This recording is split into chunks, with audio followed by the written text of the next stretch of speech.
적당히 배부를 때 수저를 내려놓는 것, 적당히 피곤할 때 몸을 쉬어주는 것, 적당히 들떴을 때 마음의 평정을 찾아주는 것, 적당히 즐거울 때 내일을 위해 집으로 귀가하는 것, 적당할 때 절제하는 행동은 그 자체만으로도 삶을 여유롭고 우아하게 만들어준다.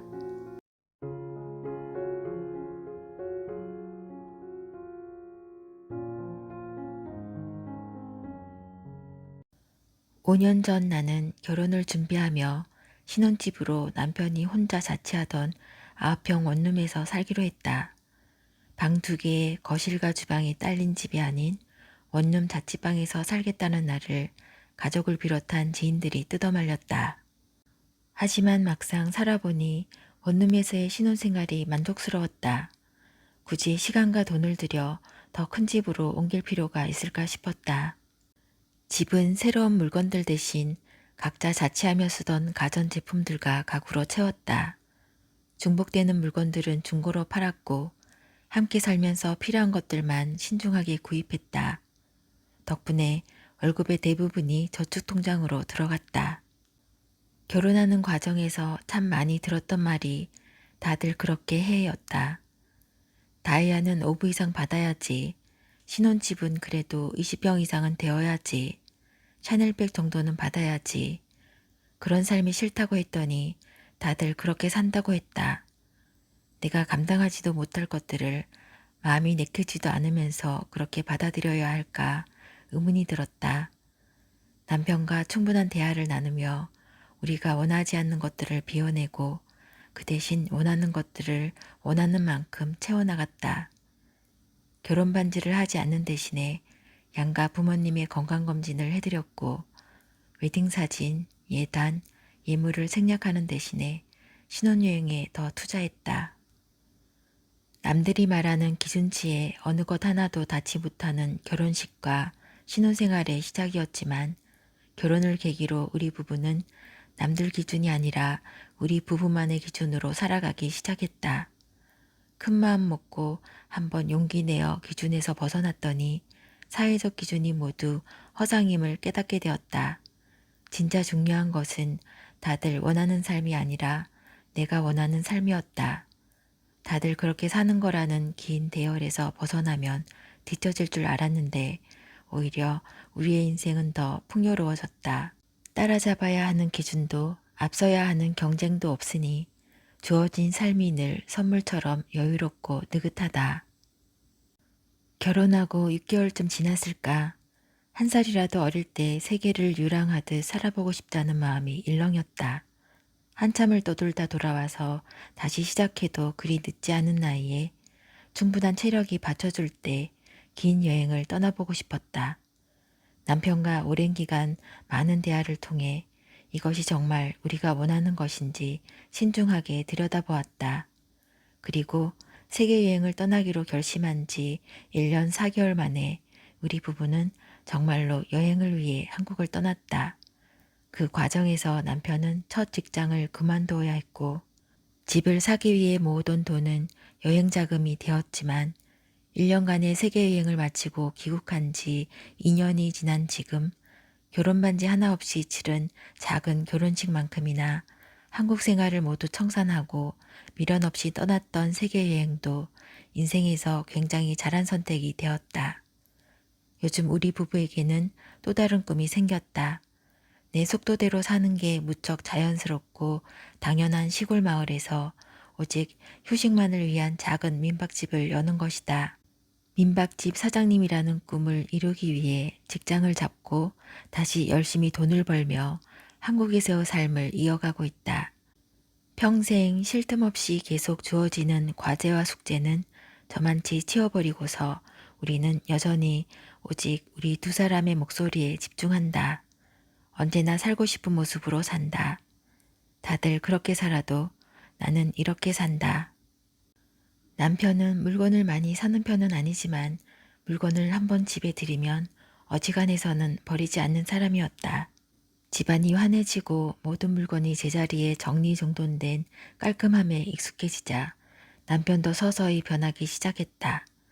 가장 큰 계기는 우리의 세계 여행이었다. 1년간 장기 여행을 떠나며 우리는 신혼집 자체를 처분하기로 했다. 그러다 보니 자연스레 집 구석구석에 쌓인 물건을 들여다볼 수밖에 없었다. 더는 입지 않지만 비싸게 사서 아깝다던 옷들과 쓰지 않는 값비싼 살림들도 비워냈다. 그동안 건들지도 못하게 했던 수십 켤레의 운동화도 남편이 직접 선별해서 비웠다. 세계여행 중에는 각자 배낭 하나씩을 메고 다녔다. 그렇게 1년간 배낭 하나 분량의 물건으로도 충분히 살 수 있다는 것을 알게 됐다. 삶에 꼭 필요한 물건은 생각보다 많지 않았다. 남편과 나는 우리가 소유하고 있는 것들, 얽매인 것들, 내려놓으면 자유로울 수 있는 것들에 대해 많은 대화를 나눴다. 지금의 남편은 나보다 더하면 더했지 덜하지 않은 미니멀리스트가 되었다. 내가 살림살이에 뭐가 필요한 것 같아서 사려고 하면 남편은 일단 없이 살아보고 정 불편하면 그때 사자고 한다. 그래서 우리 집에는 아직도 건조기, 식기세척기, 텔레비전, 전자레인지, 정수기 등의 가전제품들이 없다. 세상에서 옷과 신발을 가장 좋아해서 10년 전 옷까지 모두 끌어안고 살던 남자가 여름에는 검은색 반팔 티셔츠 5장을 번갈아 입고 겨울에는 검은색 긴팔 티셔츠 3장을 번갈아 입으며 지낸다. 늘 포화 상태였던 남편의 옷장과 신발장에는 여유가 생겼고 덕분에 넉넉해진 용돈으로 남편은 재테크를 시작했다. 두 사람이 한마음으로 단순한 삶을 살아가기까지 많은 시간과 이해가 필요했다. 그러나 우리는 서로의 방식을 존중했다. 그리고 모든 경험을 함께 나눠보기를 택했다. 가득 채워본 경험, 모두 비워본 경험, 필요한 것만 선별해서 생활해본 경험은 지금 있는 것만으로도 충분하다는 마음을 갖게 해주었다. 아니, 우리는 이미 너무 많은 것을 소유하고 있다는 것을 깨닫게 해주었다. 소유에 대한 집착을 내려놓고 있을 때 충분히 누리겠다는 가벼운 마음은 우리의 삶을 더 행복하게 한다. 1년간 아무것도 사지 않는 생활을 해보기로 했다. 나는 플랫슈즈를 좋아하고 원피스도 좋아하고 반짝거리는 액세서리도 좋아한다. 예쁜 옷과 신발을 착용하고 나들이 가는 걸 좋아하는 사람으로서 신발이든 옷이든 1년간 내 몸을 치장하는 무언가를 사지 않는다는 것은 굉장한 도전이었다. 쉬운 길은 아니었다. 노쇼핑을 하기에는 세상에 예쁜 신발과 새로운 옷들이 너무 많이 쏟아져 나온다. 하지만 미니멀 라이프를 하면서 무언가를 사지 않는다는 게 조금은 쉬워졌다. 매 계절마다 통과 의례처럼 옷과 신발 쇼핑을 하고는 했었는데 그러지 않아도 충분히 행복하게 살 수 있다는 것을 알게 되었다. 그래서 정말로 새로운 옷을 사고 싶은 마음이 모두 사라졌다. 내가 즐겨 입는 옷들만 남겨두니 오늘은 뭐 입지? 라는 고민을 하지 않게 되어 외출 준비도 짧아졌다. 현재 나의 사계절 옷은 모두 합쳐 30벌이다.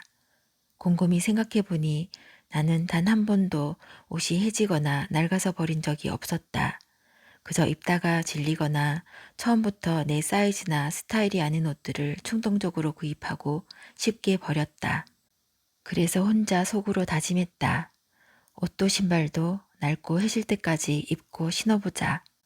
그렇게 노쇼핑 1년째 되던 날 1, 2년 전에 구입했던 플랫슈즈 3켤레와 운동화 1켤레가 다 낡고 닳았다. 낡은 4켤레의 신발을 모두 처분하고 운동화와 플랫슈즈를 1켤레씩 구입했다. 1년 만에 생긴 내 마음에 쏙 드는 새 신발들이 매일 아침 나를 기분 좋게 맞이한다. 이제는 막연히 신상이 나와서 세일을 해서 그냥 예뻐서 무언가를 구입하는 것은 나와는 먼 이야기가 되었다. 아이 쇼핑만으로도 대리만족을 할 줄 알게 되었고 갑자기 사고 싶은 물건이 아니라 필요한 물건을 구입하는 습관도 생겼다. 한마디로 쇼핑과 유행에 휘둘리지 않는 힘이 생긴 것이다. 혼자 자취하던 시절 한쪽 벽면에 옷으로 꽉 찬 행거가 있었다. 아무리 청소해도 방 안은 옷먼지로 가득했다. 여러 차례 이사를 하며 비우고 남은 옷은 베겨버렸다. 9평짜리 신혼 원룸에 가지고 들어가기에는 여전히 많은 옷이었다. 결단을 내려야 했다. 이 중에 절반은 버리기로 했다. 몇 년간 전혀 입지 않은 옷도 있었고 이런 옷이 있었나 싶은 낯선 옷들도 있었다.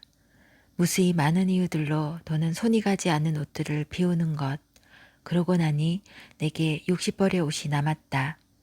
계절에 맞춰 절반은 옷걸이에 걸고 나머지는 리빙박스에 넣어 보관했다. 하지만 60벌의 옷 중에서도 매일 입는 옷들만 입었다. 그래서 한 번 더 비우기로 결심했다.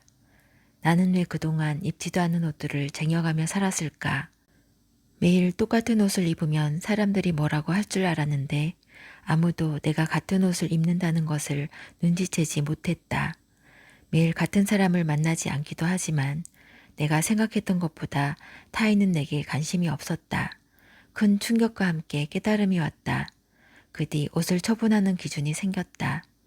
내가 진짜 좋아하는 옷들만 남기자. 매일 입고 나가고 싶을 정도로 나를 설레게 하는 옷만 남기자. 그 기준으로 만져보고 입어보면서 옷을 가차없이 줄여나갔다. 그렇게 내게 남겨진 옷은 사계절 총 30벌.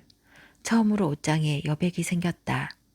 오로지 내가 좋아하는 옷들만 고급 부티크처럼 가지런히 걸려있는 옷장을 갖게 되었다. 모두 다 내가 소중히 여기는 옷들이라서 귀하게 대접해주고 싶은 마음. 오래오래 입고 싶어서 옷걸이도 통일감 있게 모두 원목으로 바꾸고 옷들 사이의 간격도 떨어뜨려서 공기가 통하게 해준다. 한 번 입은 뒤에는 먼지를 말끔히 털어내고 깨끗하게 세탁을 하고 뽀송하게 건조시킨 뒤에 다시 옷장에 걸어준다. 대충 입지 않고 정성껏 관리하면 입었을 때 확실히 옷태가 다르다. 한 달간 이 옷 한 벌만 입으라면 입을 수 있을까? 라는 질문에 선뜻 예스라는 대답이 나오는 옷만 구입한다. 이제는 비싸더라도 입었을 때 잘 어울리고 무엇보다 내 기분이 좋아지는 옷, 그런 옷만 엄선해서 구입한다. 내가 가지고 있는 옷걸이 개수만큼만 옷을 소유하고 새 옷을 걸 옷걸이가 없다면 사지 않는다. 아무리 천천히 해도 10분이면 끝나는 옷 정리. 예전에 옷이 빼곡하게 있을 때에는 계절이 바뀔 때마다 옷 정리를 하는 것도 주말에 큰맘 먹어야 하는 하나의 일이었는데 이제는 몸에 힘을 빼고 설렁설렁 해도 금방 정리가 끝난다. 틈날 때마다 어떤 옷을 살까 열심히 골랐는데 옷장 정리를 하다 보니 옷을 사고 싶은 마음이 사라졌다. 더 이상 사고 싶은 옷이 없다. 이미 내 옷장은 내가 입고 싶은 옷들로만 채워져 있다. 제로 웨이스트에 눈을 떴다. 오랫동안 물건을 적게 지니고 적게 쓰며 살다 보니 과잉 소비로 인한 환경 문제에도 자연스럽게 마음이 갔다. 가급적 쓰레기를 만들지 말자는 제로 웨이스트는 내가 지향하는 지점과 맞닿아 있다. 처음에는 플라스틱 쓰레기를 줄이는 것에 혈안이 되었다. 플라스틱이 아닌 종이 포장을 환영했고 천주머니 구입을 찬양했다. 물건을 살 때면 포장은 물론 성분에까지 집착했다. 옷에도 상당수의 플라스틱이 들어간다는 것을 알고는 플라스틱 성분이 없는 옷을 찾아 헤맸다. 문제는 그 과정에서 수많은 딜레마를 겪었다는 것이다. 예를 들어 플라스틱이 들어있지 않은 옷을 구입하려면 면이나 모, 실크 등 천연 소재로 구매 범위가 좁아진다. 그런데 이것 또한 문제는 있었다. 면은 대량으로 목화를 재배하는 과정에서 어마어마한 환경 오염을 만들고 모는 공장식 사육으로 인한 동물 학대를 낳는다. 그러니 내 기준에서는 입을 수 있는 옷이 없었다. 커피도 마찬가지다. 밖에서 사 먹으며 종이컵을 낭비하지 않겠다고 집에 커피 머신을 들였는데 기계 부품들이 플라스틱으로 되어 있었다. 원두 생산을 위해 수많은 산림이 파괴되고 있을 뿐만 아니라 노동 착취 문제도 발생한다.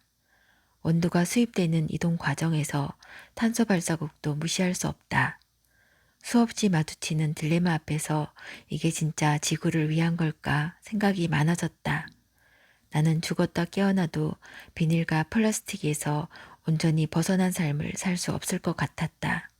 아니, 더 정확하게 말하자면 환경에 전적으로 무해한 삶을 살 수는 없다는 믿고 싶지 않지만 믿을 수밖에 없는 현실이 보이기 시작했다. 본질적인 문제는 그저 표면적인 쓰레기를 줄이는 데 있지 않았다. 분명 살아가는 동안 수없이 지구에 유해한 발자국을 남길 수밖에 없겠지만 그래도 그것을 최소화할 수는 있겠다는 생각이 들었다. 최소한 덜 유해한 쪽으로 선택할 수는 있겠다. 가장 효과적인 방법은 낭비하지 않는 삶을 사는 것이구나 하는 그런 결심이 섰다. 천주머니를 들고 장을 보면서 냉장고에는 매번 썩거나 상해서 버리는 식재료를 만들기보다는 비닐봉지를 몇 장 쓰더라도 내가 구입한 식재료를 남김없이 끝까지 다 먹을 것, 그리고 내게 들어온 비닐봉지 한 장도 소중한 자원으로 귀하게 대할 것, 그 마음가짐이야말로 진정한 제로 웨이스트가 아닐까 싶었다. 식사가 좀 부실하더라도 냉장고를 더 이상 탈탈 털 수 없을 때까지 비우고 나서야 장을 본다. 요리를 하다 보면 양이 좀 적다 싶을 때가 있다. 예전엔 양을 늘리는 요리를 택했다면 요즘에는 그냥 덜 먹기를 택한다. 그래도 늘 배부를 만큼 먹는다. 사실 음식은 조금 아쉽다 싶을 만큼만 먹었을 때 가장 맛있고 속도 편안하다. 조금 부족하다 느껴질 때 꼭 무언가를 더해야 하는 건 아니다. 조금 부족하더라도 괜찮아, 이 정도면 충분해 라고 생각하고 느낄 수 있는 마음. 넘치기보다 부족한 상태를 택하는 습관. 그것만 있다면 나는 언제 어디에서나 만족할 수 있는 사람이 될 수 있다. 내게 주어진 것들을 낭비하지 않고 허투루 쓰지 않고 귀히 여기면서 그렇게 아름다운 삶을 살아가야겠다는 다짐을 해본다. 책 읽기는 여기까지입니다. 이혜림 저자의 어느 날 멀쩡하던 행거가 무너졌다 였습니다. 어차피 이 또한 지나간다. 더는 못 참을 것 같을 때 가을이 오겠지. 책을 읽다가 이 글귀가 어찌나 제 마음에 와 닿던지요. 유난히 무더웠던 올해 여름, 더위를 싫어하고 가을을 유난히 좋아하는 저 또한 때가 되면 가을이 오겠지. 때가 되면 시원한 바람이 불겠지. 이 말을 자주 하며 버텼던 것 같습니다. 그런데 지금은 가을을 지나 이미 겨울의 한가운데 들어와 있는 것 같습니다. 이번 주엔 많은 눈이 내렸죠. 117년 만에 폭설이라고 들었어요.